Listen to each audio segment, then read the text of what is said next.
চলতি সপ্তাহে শনিবার পর্যন্ত ঝড় বৃষ্টির সতর্কতা। গত 3 দিন ধরে রাজ্যে দুর্যোগপূর্ণ আবহাওয়া ছিল।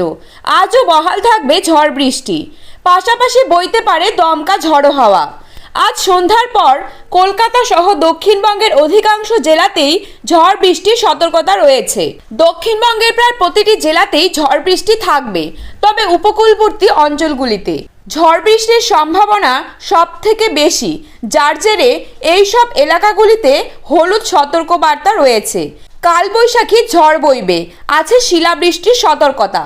তো আজ বাংলার কোন কোন জেলায় দুর্যোগপূর্ণ আবহাওয়া থাকবে, কালবৈশাখীর ঝড়, শিলাবৃষ্টি এবং বজ্রপাতের সতর্কতা কোন কোন জেলাগুলিতে রয়েছে, ঝড়ের গতিবেগ কতটা থাকবে, কেমন থাকবে বাংলাদেশের আবহাওয়া, আজ বাংলাদেশের কোন কোন জেলায় দুর্যোগপূর্ণ আবহাওয়া থাকবে, বঙ্গের জেলায় জেলায় দুর্যোগের আশঙ্কা রয়েছে।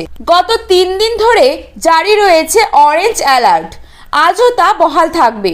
বঙ্গোপসাগরে নিম্ন ট্রপোস্ফিয়ারে স্তরে বিস্তৃত রয়েছে বিপরীত ঘূর্ণাবর্ত, আর এই সাইক্লোনের জেরেই ঝড় বৃষ্টির পরিস্থিতি তৈরি হয়েছে দুই বাংলার একাধিক জেলায়। উত্তরবঙ্গের কোনো জেলাতে সেইভাবে ঝড় বৃষ্টির সম্ভাবনা নেই, তবে কিছু জেলাতে আজ বজ্র বিদ্যুৎ সহ ঝড় বৃষ্টি চলবে, তবে খুবই সামান্য। পাশাপাশি উত্তরবঙ্গের জেলাগুলিতে ঘন্টায় 30 থেকে 40 কিলোমিটার গতিবেগে কালবৈশাখী ঝড় বইবে। আগামী 23শে মার্চ থেকে উত্তরবঙ্গে হবে ঝেঁপে বৃষ্টি। এই সময়ের মধ্যে নিম্নচাপ অক্ষরেখা উত্তরবঙ্গের ওপর দিয়ে যাবে, যার কারণে বঙ্গোপসাগর থেকে জলীয় বাষ্প চলে যাবে, আর তা থেকেই সেখানে বৃষ্টির সতর্কতা রয়েছে। বজ্র বিদ্যুৎ সহ ঝড় বৃষ্টির সতর্কতা আছে।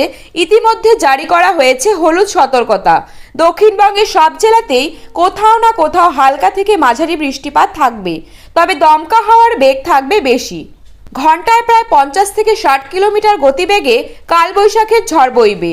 অধিকাংশ জেলাতেই বজ্র বিদ্যুৎ সহ ঝড় বৃষ্টিপাত চলবে। আজ 24 ঘন্টায় কলকাতা ও তার আশেপাশের অঞ্চলগুলিতে ঝড় বৃষ্টির সতর্কতা রয়েছে।